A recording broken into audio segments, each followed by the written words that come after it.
Hi అండి, నమస్తే. ఈరోజు కంది గుగ్గులతో చాట్ ప్రిపేర్ చేసుకుందామండి. అది కూడా చాలా సింపుల్గా, టేస్టీగా, హెల్తీగా.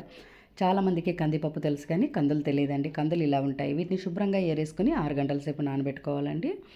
నానిన తర్వాత వీటిని ఒక కుక్కర్లో వేసి 6 విజిల్స్ వచ్చే వరకు ఉడికించుకోవాలండి. ఈ కందుల్లో హెల్త్ బెనిఫిట్స్ ఎక్కువగా ఉంటాయండి. అందరు కూడా వీటిని వాడుకోవచ్చు.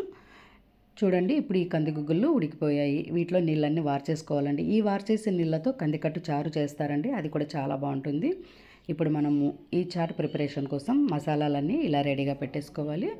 ఇప్పుడు ఉడికించిన కందుల్ని ఒక గిన్నెలో వేసుకొని సరిపోయేంత ఉప్పు వేసుకోవాలి. అలాగే కొద్దిగా కారం, చాట్ మసాలా, కట్ చేసుకున్న కొత్తిమీర, చిన్నగా కట్ చేసిన ఆనియన్ ముక్కలు, టమోటో ముక్కలు, మీకు ఇష్టమైతే దోసకాయ, క్యారెట్ ముక్కలు కూడా వేసుకోవచ్చండి. ఇవన్నీ కలిపేసుకొని చివరిలో నిమ్మరసం పిండుకోవాలి.